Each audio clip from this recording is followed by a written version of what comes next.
సోదరి సోదరులారా, యేసుక్రీస్తు నామమున మీకు శుభవందనాలు తెలియజేస్తున్నా. ఎక్కడెక్కడైతే దేవుని మాటలు గాలిలో మరి వినబడుతున్నావో అక్కడంతా ఉన్న ప్రజలందరికీ దేవుని ఆశీర్వాదములు దీవెనలు సదాకాలం ఉంటాయి. ప్రార్థన చేసుకొని దేవుని మాటలు విందాం. ప్రేమగల జీవగల మా పరలోక తండ్రి, నీ పరిశుద్ధ పాదం పొందనాలు స్తుతులు స్తోత్రం చెల్లిస్తున్నాం. మమ్మల్ని పరిశోధించండి, పరీక్షించండి. నీ కాయసమైన మార్గం అయినదేమో చూడండి, నిత్య మార్గం నడిపించమని ప్రార్థిస్తున్నాం. మా దేశ విదేశీ సంఘాలను సంఘబిడ్డలను కాచి కాపాడండి. నేరాలు దౌర్జన్యాలను అరికట్టమని ప్రార్థిస్తున్నాం. ఉగ్రవాద నిర్లక్ష్యం అణచివేయండి నాయనా ప్రభా. విధంగా అస్సాం ప్రాంతంలో వరద బాధితులను ఆదుకోవాల్సిందిగా ప్రార్థిస్తున్నాం తండ్రి. నాయన విధంగా జన నష్టం ప్రజా నష్టం వాటి లేకుండా దేశం సుభిక్షమై దేశమందు పాడి పంటలు సమృద్ధిగా దయచేయమని ప్రార్థిస్తున్నాం. నాయన భార్య భర్తల మధ్య సమాధానం దయచేయండి, కుటుంబాల్లో సమాధానం దయచేయమని ప్రార్థిస్తున్నాం. స్తోత్రం స్తోత్రం నాయన. మరి నాయన విధంగా తండ్రి నాయన నేరాలు అరికట్టమని ప్రార్థిస్తున్నాం తండ్రి. స్తోత్రం స్తోత్రం తండ్రి. నాయకులకు అధికారులకు దైవ భయం పాపభీతిని పుట్టించండి. టీచింగ్ ప్రీచింగ్ హీలింగ్ దుష్టాత్మకు వెళ్ళగొట్టే శక్తిని బిడ్డలకు దయచేయమని ప్రార్థిస్తాం. తోడుగా ఉండమని సాయం చేయండి నాయన. యుద్ధాలను శాంతిపరచండి నాయన. ఆయా అడవులు తండ్రి నేను తగలబడుతుండగా వాటిలోగా తండ్రి ఆర్పుటకు సహాయం చేయమని ప్రార్థిస్తున్నాం తండ్రి. మెరుగ్గా ఆర్పమని ప్రార్థిస్తున్నాం తండ్రి. స్తోత్రం స్తోత్రం నాయన. సాయం చేయమని నేను ఆ విధంగా తండ్రి విశ్వశాంతి కొరకు ప్రార్థిస్తున్నాం. సాయం చేయమని నీ కృపను నీ సహాయం కోరుకుంటూ యేసునామమున ప్రార్థిస్తున్నాం తండ్రి. ఆమెన్. సోదరి సోదరులారా, దేవుని యొక్క పరిశుద్ధ లేఖనంలో ఈరోజు మనం నిర్గమాకాండం నుంచి 7వ అధ్యాయం ధ్యానించుకోబోతున్నాం. కాబట్టి సేవ అనేది మరి ఎంతో ప్రాముఖ్యమైనదిగా చూస్తుంటున్నాం. కాబట్టి సేవ మరి వచ్చినాక మనము ఎంతో మరి చేస్తున్నామన్నట్టు కాదు, కానీ ప్రతి సేవకుడు మరి వెల చెల్లించాల్సింది. మరి ఎవరైనాను మరి సేవ చేయాలని వస్తే నా సిలువనెత్తుకొని నన్ను వెంబడించాలి అని ప్రభువారు చెప్పడము మనం వింటూ ఉంటాం.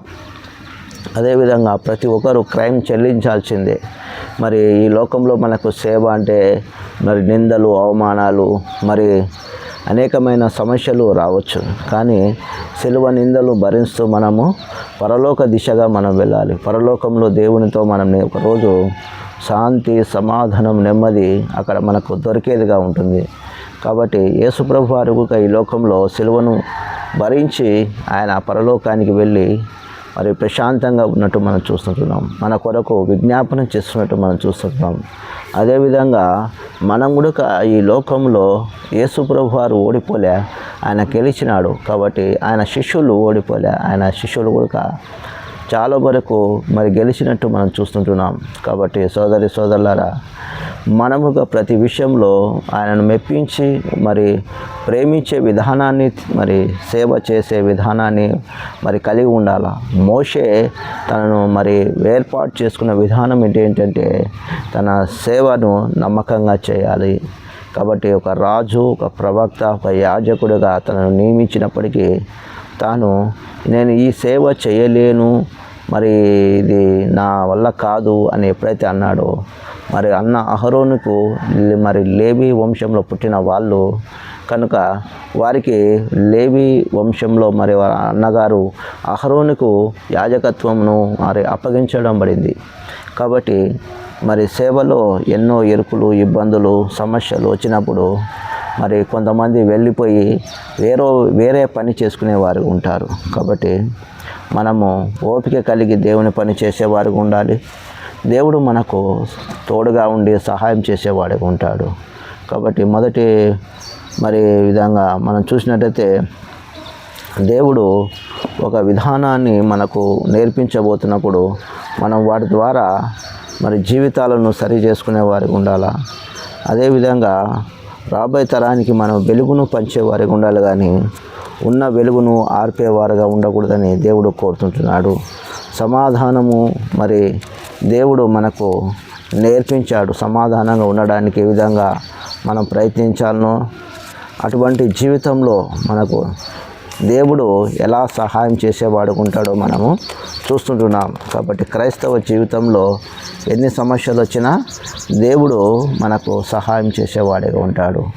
2 కొరింథీ పత్రికలో 12వ అధ్యాయం 9వ వచనంలో గమనించుకున్నట్లయితే, అందుకు నా కృప నీకు చాలును, బలహీనత యందు నా శక్తి అగుచున్నదని ఆయన నాతో చెప్పాను.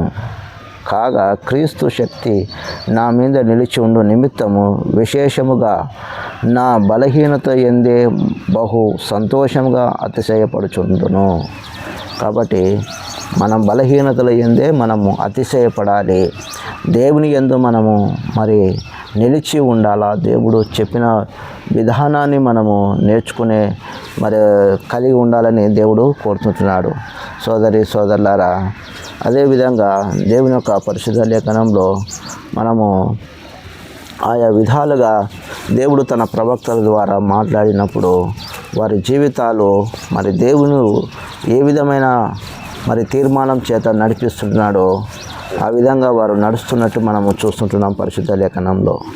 కాబట్టి మరి ఆయన నడిపించిన విధానంలో అనేక మేలు, అనేకమైన మరి జీవితంలో గొప్ప సంతోషమును, ఆనందమును దేవుడు దయచేసేవాడిగా ఉంటాడు. కాబట్టి 14 లూకా సువార్తలో 25వ వచనంలో మనం 27వ వచనంలో చూసినట్టయితే, మరియు ఎవడైనను తన సిలువను మోసుకొని నన్ను వెంబడింపని ఎడల వాడు నాకు శిష్యుడు కానేరడు. కాబట్టి ఆయన శిష్యుడు కావాలంటే ఆయన సిలువను ఎత్తుకొని మనము ఆయనను వెంబడించాలి. కాబట్టి ఆయనను వెంబడించే విధానాన్ని మనకు మరి దేవుడు నేర్పించేవాడుగా ఉంటాడు.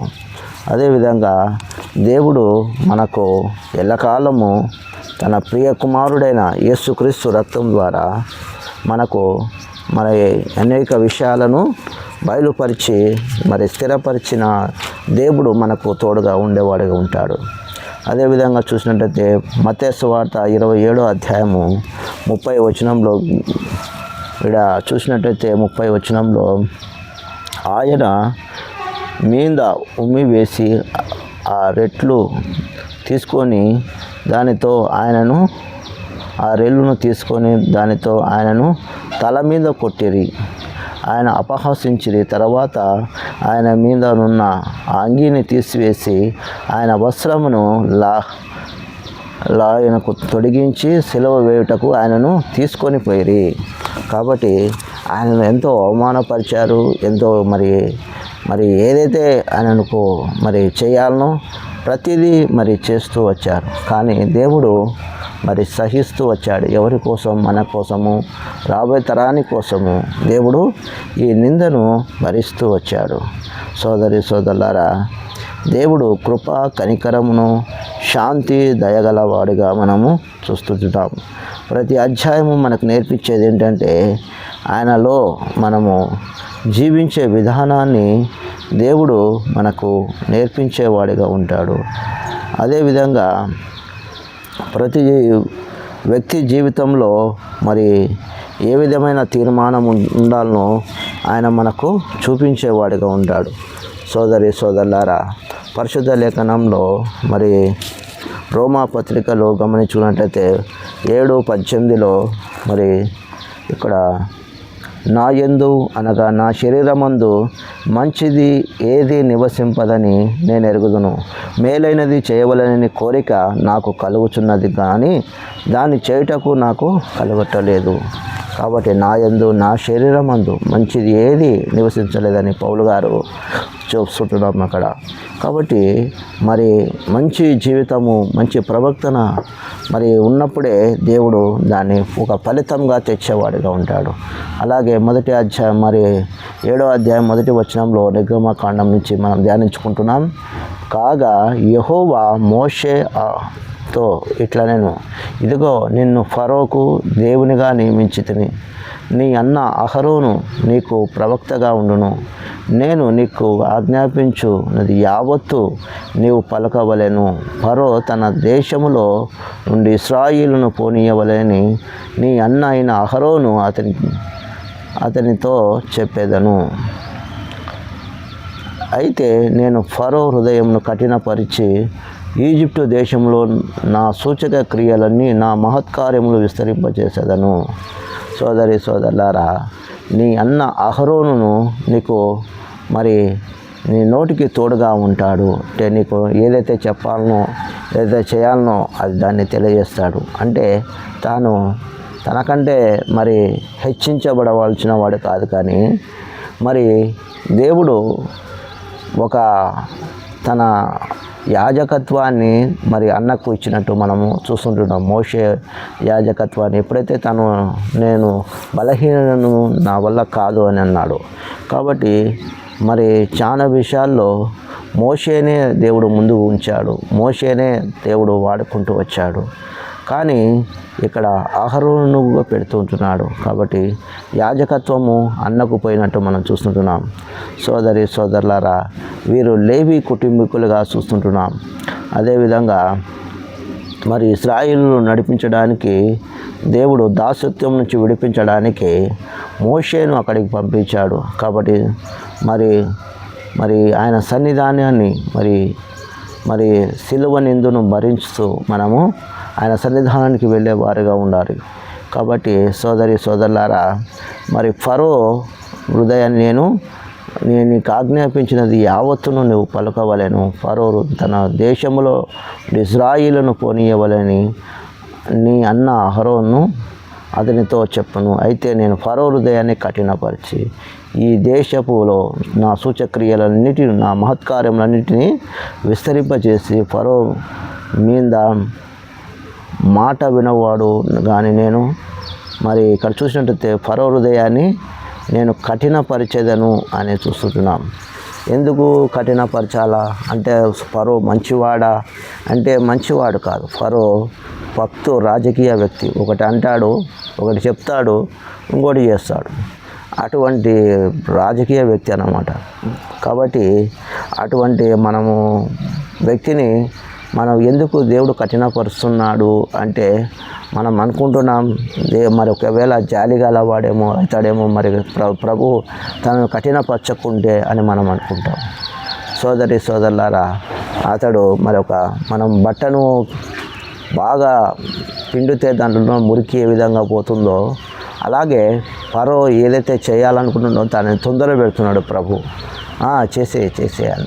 ఎందుకంటే ప్రజలు విముక్తి కొరకు ప్రజలను ఆ కఠిన బానిసత్వం నుంచి విడిపించడానికి ఫరోను పిండుతున్నాడు. ఒక చీమును పిండితే ఏ విధంగా బయటికి వస్తుందో గలీజల్లా, ఆ విధంగా ఫరోను పిండుతున్నాడు.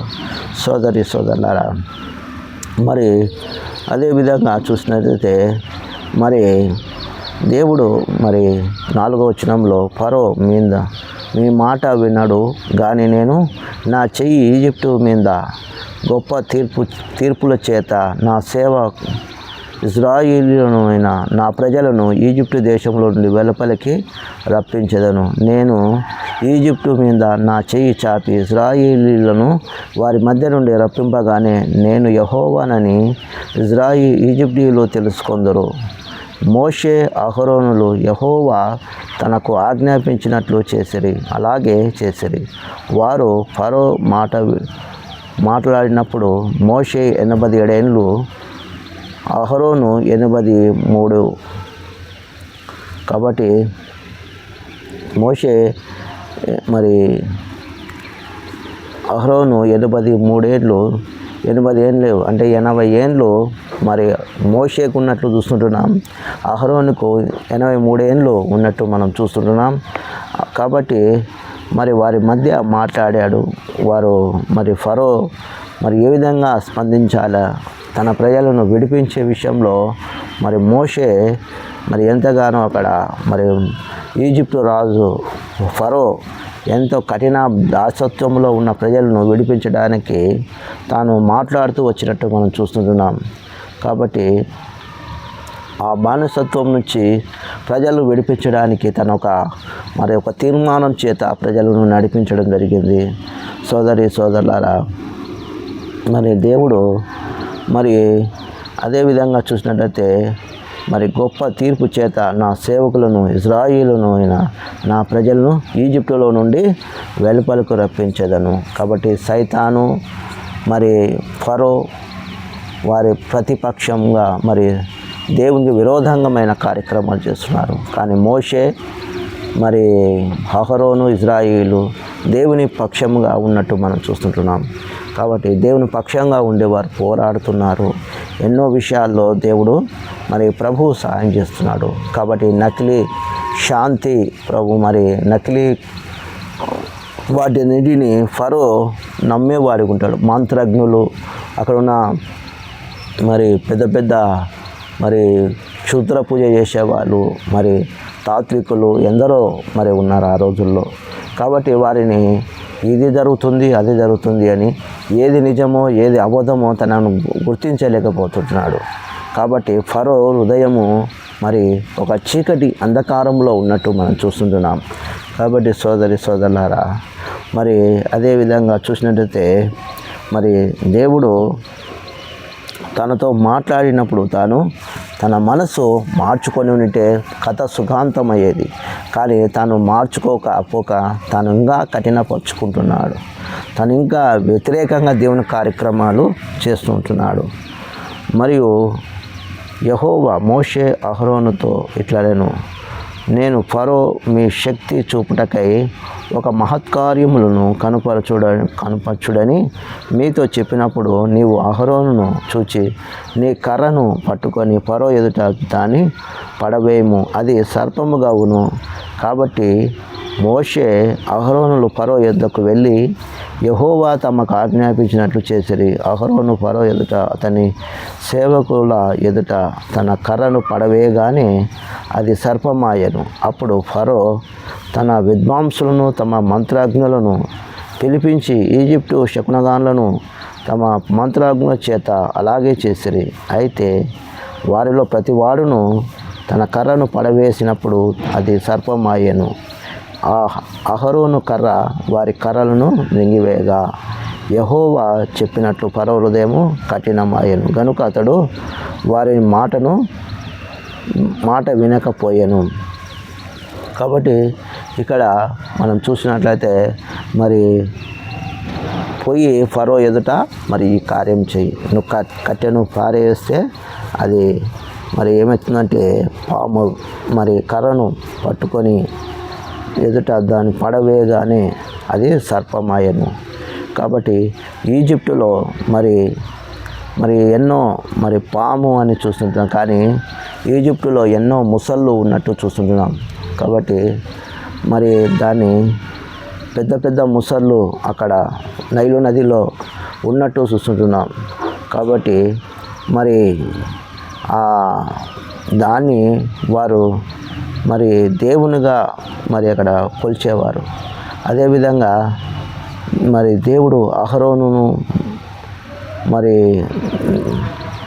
చూసినట్టయితే సోదరులారా మరి ఆ సర్పాను అన్న మాటను అక్కడ చూసినట్టయితే మరి సర్పమాయను అని చూస్తుంటున్నాం. కానీ అక్కడ సర్పము మరి అనే మాటను గమనించుకున్నట్లయితే అక్కడ ముసలిగా మారినట్టు మనం చూస్తుంటున్నాం. అంటే ముసలిగా మారి మరి అక్కడున్న మరి దేవుడు ఆ కర్రను పారేసినప్పుడు అది ముసలిగా మారింది. కాబట్టి మరి అక్కడున్న ఈజిప్టు ఫరో రాజు అక్కడున్న మరి ఈజిప్టు వాళ్ళు ఆ దేవతను పూజించేవారు. నైలు నదిలో ఉన్న ఎక్కడెక్కడ చూసినా అక్కడ చిన్న చిన్న నదులు మరి ఉంటాయి. అక్కడ మరి ఆ నదులలో ఎక్కువ ముసళ్ళు ఉన్నట్టు మనం చూస్తుంటున్నాం. కాబట్టి మరి ఫరో మరి మంత్రవాదులకు ఆ విధంగా చేయగా మరి అదే విధంగానే. కాబట్టి దేవుడు ఏది నకిలీయో ఏది కరెక్టో మరి ఫరో తెలుసుకోలేకపోతున్నాడు. అంతా వీళ్ళు చేస్తున్నారు వాళ్ళు చేస్తున్నారు కదా అని మరి కల్తీని తను పట్టలేకపోతున్నట్టు మనము చూస్తుంటున్నాం. కాబట్టి దేవుడు మరి ఎంతగానో మరి తన ప్రజలకు విముక్తి చెందడానికి మరి దేవుడు తన ప్రజల నిమిత్తమై మరి మరి దేవుడి పరిచర్యను మరి తన దాసుడైన మోషేకు ఇచ్చినట్టు మనం చూస్తుంటున్నాం.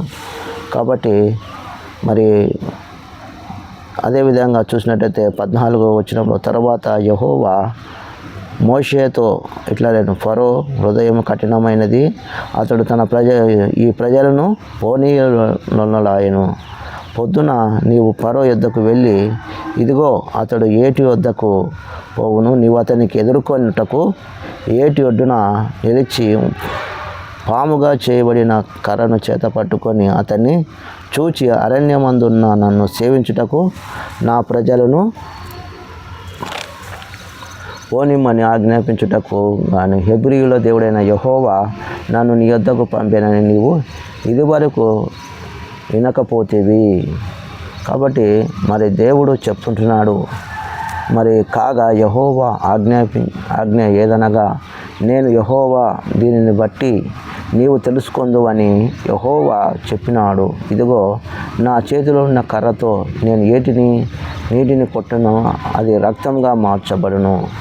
సోదరి సోదరులారా, మరి ఏటి వద్దున నిలబడి మరి కార్యక్రమం చేసినప్పుడు మరి నా కర్ర పాముగా మారితే, అది ముసలిగా అయితే మీరు దాన్ని నమ్మలేదు. కాబట్టి మరి ఈజిప్టు శకునగాన్లు ఆ విధంగా చేశారు, కానీ మరి మంత్రవాదులు ఆ విధంగా చేశారు. కానీ మోషే చేసినది మరి వారు నమ్మడం లేదు, అక్కడున్న రాజు నమ్మడం లేదు. కాబట్టి సోదరి సోదరులారా, మరి దేవుని యొక్క పరిశుద్ధ లేఖనంలో గమనించుకున్నట్టయితే మరి రోమా పత్రికలో 1వ అధ్యాయం 22వ వచనంలో, వారి అవివేక హృదయము అంధకారమాయను, తాము జ్ఞానులమని చెప్పుకొనుచు బుద్ధిహీనులైరి. కాబట్టి మరి వారు అక్షయుడగు దేవుని మహిమను క్షయమగు మనుషుల యొక్కయు, పక్షుల యొక్కయు, చతుష్పాద జంతువుల యొక్కయు, పురుగుల యొక్కయు ప్రతిమ స్వరూపంగా మార్చిరి. కాబట్టి వారు ఈ ఇహలోక సంబంధమైన వాటిని పూజిస్తూ ఉన్నట్టు మనము చూస్తుంటున్నాం. మరి అదేవిధంగా చతుష్పాద జంతువులను మరి వారు అక్షయుడైన దేవుణ్ణి మర్చిపోయి ఉంటున్నాడు. కాబట్టి మరి పక్షుల యొక్కయు, చతుష్పాద జంతువుల యొక్క పురుగులను అన్న క్రిమి కీటకాలను వాళ్ళు పూజించేవారిగా ఉన్నారు. కాబట్టి ప్రతి వస్తువును, ప్రతి జంతువును వారు పూజించేవారిగా ఉన్నట్టు మనం చూస్తుంటున్నాం. నాటి ఈజిప్టు వాళ్ళు ప్రతిదాన్ని సృష్టికర్తకు బదులుగా సృష్టిని పూజించేవారుగా ఉన్నట్టు మనము చూస్తుంటున్నాం. సోదరి సోదరులారా, మరి ఎంబ్రే అనేవారు మరి దేవుని ఎదిరించినట్టు మరి 2వ తిమోతి పత్రికలో కూడా మరి 3వ అధ్యాయంలో చూసినట్టయితే అక్కడ మరి దేవుడిని మరి ఏ విధంగా మరి దేవుని కార్యక్రమాలను ఎదుర్కొన్నారో మనం చూస్తుంటున్నాం. సోదరి సోదరులారా, దేవుడు మరి ఎన్నో విషయాలు తన ప్రజలకు దేవుడు సహాయం చేసి ముందుకు నడిపించినట్టు మనము మరి గమనించుకోవాలి. ఆయన మరి తన బిడ్డల పట్ల మరి ఎప్పటికీ సహాయం చేస్తూ ఆయన నడిపించేవాడిగా ఉన్నట్టు మనం చూస్తుంటున్నాం. 3వ అధ్యాయంలో 8వ వచనంలో గమనించుకున్నట్లయితే, ఎంబ్రే అని వారు మోషేను ఎదిరించినట్లు వీరును చెడిన మనసు కలిగి విశ్వాస విషయములో భ్రష్టులై సత్యమును ఎదిరిస్తారు. కాబట్టి నాటి ఎంబ్రే అనేవారు మోషేను ఎదిరించారు. నువ్వు ఒక్కనివేనా చేసేది, మాకు ఎలాగా అని ఎదిరించేవారు. కాబట్టి కఠినమైన మరి వారి హృదయం వలన దేవుని దాసుని మాటను ధిక్కరించేవారుగా ఉన్నారు. కాబట్టి ఈ రోజుల్లో కూడా మనం సువార్త చేసినప్పుడు చాలామంది వ్యతిరేకించేవారు ఉన్నారు, చాలామంది మనల్ని ద్వేషించేవారు ఉన్నారు, అసహించుకునేవారు ఉన్నారు, పత్రికలు దించేస్తారు, బైబిల్ దించేస్తారు. కానీ దేవుని ఒక సృష్టిని మరి దేవుని యొక్క సృష్టిలో మరి జరిగే మరి వరదలు మరి అడ్డుకోలేరు. దేవుని సృష్టిలో పైనుంచి ఏదైనా పడుతుంటే దాన్ని అడ్డుకోలేరు. ఆకాశం నుంచి మరి ఆకాశంలో ఏదైనా ఉందంటే పొయ్యి తెచ్చుకోలేని శక్తి లేని బలహీనులు. సోదరి సోదరులారా, చాలా వరకు ఈ సృష్టిలో ఏది చాలా తక్కువగా కనుక్కున్నారు. సముద్రంలో ఎన్ని ముత్యాలు ఉన్నావో ప్రజలకు తెలియదు. కానీ ఈ సృష్టిని పూజించేవారు నాడు నేడు ఎందరో ఉన్నట్లు మనము చూస్తుంటున్నాం. నాటి కాలంలో ఇజ్రాయిలు విడిపించడానికి మోషేకు ఎన్నో సమస్యలను ఎదుర్కొనాల్సి వచ్చింది, ఎన్నో ఇబ్బందులు పడాల్సి వచ్చింది. కాబట్టి ఈజిప్టులో నాటి క్రిమి కీటకాలను పూజించేవారు, అనగా ప్రతి జంతువును పూజించేవారు ఉన్నట్టు మనం చూస్తుంటున్నాం.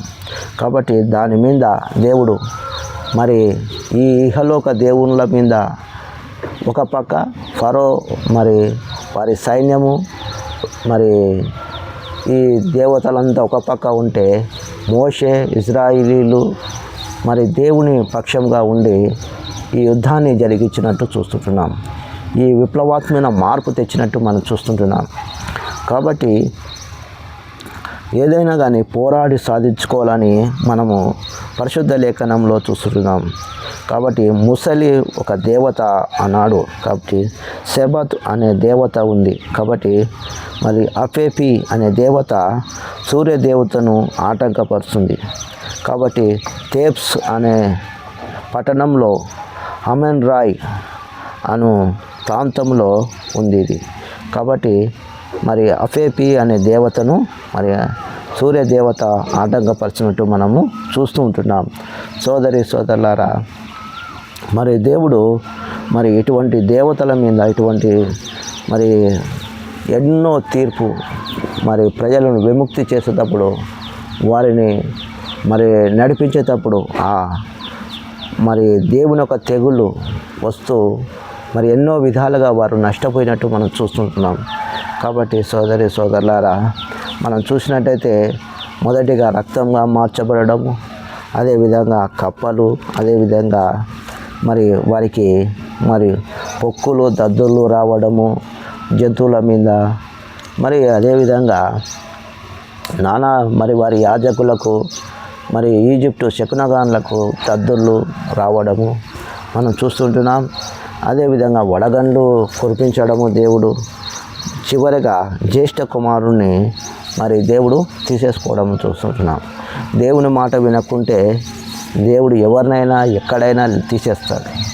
కాబట్టి దేవుని నమ్మి చెడిపోయిన వారు లేరు, నమ్మక ప్రజలు చెడిపోతుంటున్నారు. దేవునికి వ్యతిరేకమైన కార్యక్రమాలు చేసి వారే నష్టపోతున్నట్టు మనము చూస్తుంటున్నాం పరిశుద్ధ లేఖనంలో. కాబట్టి మరి దేవుని యొక్క పరిశుద్ధ లేఖనంలో మనం గమనించుకున్నట్లయితే 18వ వచనంలో మరి ఏటి ఒడ్డున చేపలను చచ్చునట్లు ఏరు కంపు కొట్టినట్లు ఏటి నీళ్లు త్రాగుటకు మరి కాగా యెహోవా ఏదనగా నేను యెహోవా దీనిని బట్టి నీవు తెలుసుకొందువు. యెహోవా చెప్పి ఉన్నాడు, ఇదిగో నా చేతిలోనున్న కర్రతో నేను నీటిని కొట్టదను, అది రక్తముగా మార్చబడను. ఏటిలోని చేపలు చచ్చును, ఏరు కంపు కొట్టును. ఏటి నీళ్లు త్రాగుటకు ఈజిప్టుయులు అసహ్యపడదురని చెప్పాను. యెహోవా మోషేతో ఇట్లా, నీవు అహరోను నీ కర్రను పట్టుకొని ఈజిప్టు జలముల మీద, అనగా వారి నదుల మీద, వారి కాలువల మీద, వారి చెరువుల మీద, వారి నీటి గుంటలన్నిటి మీద నీ చెయ్యి చాపము, అవి రక్తమగును. ఈజిప్టు దేశం అంతటను మాత్రమును రాతిపాతులోను రక్తము ఉండునని అతనితో చెప్పుమనెను. యెహోవా ఆజ్ఞాపించినట్లు మోషే అహరోనులు చేసి అతడు ఫరో ఎదుట అతని సేవకుల ఎదుటను తన కర్రను పైకెత్తి ఏటి నీళ్లను కొట్టగా ఏటి నీళ్లు రక్తముగా మార్చబడెను. ఏటిలోని చేపలని చచ్చెను, మరి ఏరు కంపు కొట్టెను. ఈజిప్టులు ఏటి నీళ్లు త్రాగలేకపోయిరి. ఈజిప్టు దేశమంతటను రక్తముగా మార్చబడెను. కాబట్టి మరి ఏదైతే మరి ప్రభువారు చెప్పి ఉంటున్నారో ఆ మాటను వారు చేస్తూ వచ్చారు, ఆ మాటను జరిగిస్తూ వచ్చారు. కాబట్టి మరి అఫీపి అనే మరి నైలు నదిని వారు పూజించేవారు, చెరువులు. కాబట్టి నైలు నదిని మరి దేవుడు అని వారు పూజించేవారు. పాడి పంటల కొరకు వారు మరి గానంగా పాడేవారు. ఓ నదీ దేవత, మా పాడి పంటలను దీవించావు, మమ్మల్ని సస్యశ్యామలుగా చేశావు అని వారు నదీ దేవతను పూజించేవారు. కాబట్టి ఆ నది ఈరోజు రక్తంగా మార్చబడినప్పుడు వారికి అర్థం కాకపోయింది. ఏమిటిది అని వారు ఆశ్చర్యపోతుంటున్నారు. కాబట్టి మరి అదేవిధంగా చూసినట్లయితే ఈజిప్టు శకునగాండ్లు కూడా తమ మంత్రముల చేత అట్లు చేయగా యెహోవా చెప్పినట్లు ఫరో హృదయము కఠినమాయెను. అతడు మోషే అహరోనుల మాట వినకపోయాను. జరిగిన దాన్ని మన మనస్సున పెట్టుకొనుక ఫరో తిరిగి తన ఇంటికి వెళ్ళిపోయాను. అయితే ఈజిప్టు వీళ్ళందరూ ఏటి నీళ్లకు తాగలేక త్రాగుటకు నీళ్ళ కొరకు ఏటి ప్రక్కన త్రవ్విరి. కాబట్టి మరి మంత్రగానులుగా శకునగానులుగా ఆ విధంగా చేశారు. అది నీళ్ళు రక్తంగా మార్చడం జరిగింది. వాళ్ళుగా నీళ్ళను రక్తంగా మార్చడానికి కానీ ఒకటి చేయలేకపోయినారు. రక్తాన్ని నీళ్లుగా మార్చలేకపోయినారు ఈజిప్టు వాళ్ళు, శకునగాన్లు. అదేవిధంగా దేవుడు మరి తిరిగి వారికి మోషే మరి ప్రార్థన చేయగా దాన్ని తిరిగి మరి నీరుగా మార్చడం జరుగుతుంది. సోదరులారా, మరి దేవుడు ఏదైనా చేయగలరు. తమ జీవితంలో మార్పు తీసుకురావాలని దేవుడు ఆయన కృప, ఆయన దయ మన పట్ల ఎల్లప్పుడూ చూపించేవాడిగా ఉన్నాడు. కాబట్టి చరిత్ర నేర్పే పాఠాన్ని ద్వారా మన హృదయాలు సరిగా చేసుకోకపోతే, మనం ఇష్టం వచ్చినట్టు బతికితే మనమే నష్టపోతాం. కాబట్టి నాటి ఇజ్రాయేల్ ప్రజలకు జరిగింది మనకు జరగలేదు కదా, నాటి ఇజ్రాయేల్ ప్రజలు ఇబ్బంది పడినారు, మనకు ఇబ్బందులు లేవు కదా అని మనం అనుకుంటే పొరపాటే. ఒకరోజు న్యాయపీఠం ఎదుట మనం నిలబడాల్సిందే. దేవుని తీర్పు మరి దేవుడు నమ్మిన వారికి మరి న్యాయ సింహాసనం ఎదుట తీర్పు ఉంటుంది. దేవుని నమ్మని వారికి ధవల సింహాసనం ఎదుట తీర్పు ఉంటుంది. కాబట్టి తీర్పును తప్పించుకోవడానికి మనము దేవుని ఎదుట, దేవా నా పాపాలు క్షమించు, నీ రక్తంలో కడుగు అని ఆయన ఎదుట మరి ఒప్పుకోవడం అవసరం. కాబట్టి సోదరులారా, ఆయన మాటలను గ్రహించడానికి మనమే పెద్ద పండితులు అవసరం లేదు, పెద్ద మరి విద్వాంసులు అవసరం లేదు. కాబట్టి ఆయనను నమ్మిన వారు అనేకులు మరి గొప్ప గొప్ప మరి స్థాయిలో ఉన్నట్టు మనం చూస్తుంటున్నాం. ఆయన ప్రార్థన చేసుకొని ముందుకు వెళ్ళిన వారు గొప్ప దేశాధినేతలుగా ఉన్నట్టు మనం చూస్తుంటున్నాం. కాబట్టి ఆయన చేసిన దాన్ని మనం ఎప్పటికీ మర్చిపోకూడదు. ఆయనను మరచి మనము ఆయనను విడిచిపోకూడదు. కాబట్టి మనకు దేవుడు నేర్పించకపోతే మనకు ఏది అర్థం కాదు. కాబట్టి ఈ రోజుల్లో మరి అనేక రకాలుగా మనుషులను చూస్తుంటున్నాం. చిన్న చిన్న వాటికే ప్రజలను ఒకరు చంపుకోవడం, స్నేహితులను చంపడం, వారు మరి కక్షలు పెంచుకున్నట్టు మనం చూస్తుంటున్నాం. అదేవిధంగా మోషే అహరోనులు తన ప్రజలను విడిపించడానికి వెళ్ళినప్పుడు అక్కడ ఉన్న ఫరో చిన్న దాంట్లకి తనను కఠినపరుచుకుంటూ ప్రజలను పోనీయకుండా ఆపడం జరుగుతుంది. వారు బానిసలు పని చేస్తున్నారు, బాగుంది, మాకు హ్యాపీగా ఉన్నాము, వీరు పోతే మాకు ఎవరు పని చేస్తారు అని మరి అక్కడున్న ఫరో మరి ఎంతో బాధపడుతూ వారిని ఏ విధంగా అయినా నా కాళ్ళ కిందనే పెట్టుకున్నాలా అనే ఆలోచన ఉంది. కాబట్టి ఇప్పుడు హ్యూమన్ ట్రాఫికింగ్, మరి తస్కరీ, అదేవిధంగా మరి మనుషులను మరి ఇక్కడ అమ్మడం అక్కడ తీసుకోవడము జరుగుతుంది. ఇప్పుడు ఆయా విధాలుగా పిల్లలను పనులు చేయించుకోవడము, మరి ఇంకొక చోటు నుంచి ఇంకో చోటుకి మార్చడము, మనము పిల్లలను అమ్మడము కొనడము జరుగుతూనే ఉంది.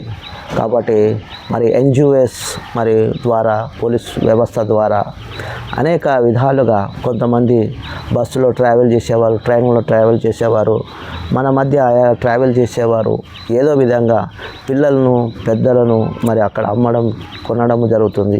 కానీ కొంతమంది సావధానంగా ఉండి వాటిని ప్రజలను రక్షించడము, తిరిగి పోలీసు వాళ్ళకు, ఎన్జిఓ వాళ్ళకు ఫోన్ చేసి చెప్పడం ద్వారా అక్కడున్న ప్రజలు విముక్తి పొందుతున్నట్టు మనం చూస్తున్నాం.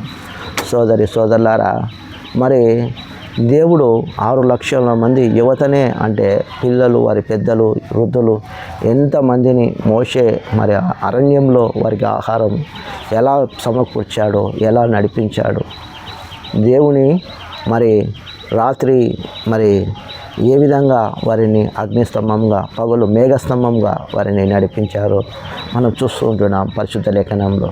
కాబట్టి అటువంటి తీర్మానం చేత, అటువంటి ప్రేమ చేత ప్రభువు మనల్ని ఎల్లప్పుడూ నడిపించాలని, ప్రభువు మనకు ఈ ఆజ్ఞల చేత మనం ఎల్లప్పుడూ దీవించబడాలని దేవుడు కోరుకుంటున్నాడు.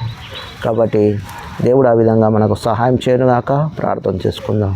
ప్రేమగల జీవం గల మా పరలోక తండ్రి, నీ పరిశుద్ధ పాదములకు స్తుతి స్తోత్రమైన గొప్ప దేవ, నీ మాటలు తండ్రినైనా, సేవ అనేది చాలా తండ్రినైనా మరి పరిస్థితులు, విపరీతమైన పరిస్థితుల మధ్య విలియం కేరీ గారు, మరి భక్త సింగ్ గారు, ఆచార్య ఆర్ఆర్కే మూర్తి సారు, నేను మరి ఈ విధంగా తండ్రి మదర్ తెరెసమ్మ గారు, రమాబాయి, శీలా గుప్తా గారు, మరి అనేకులు విధంగా నీ సేవలో నేను కరిగిపోయి మాకు వెలుగు చూపించారు. ఆ వెలుగులు మేము అనేకులను వెలిగించేటట్టు మాకు ఒక ఓపిక దయచేయండి, సహాయం దయచేయండి. నీ విడలగా మమ్మల్ని బలపరచమని యేసునామమున ప్రార్థిస్తున్నాం తండ్రి, ఆమెన్. మన తండ్రి యొక్క ప్రేమ, పరిశుద్ధాత్మ యొక్క అన్యోన్య సహవాసము ఇప్పుడు ఎల్లప్పుడూ సదాకాలము తోడైనను గాక, ఆమెన్. అందరికీ ప్రైజ్ లార్డ్.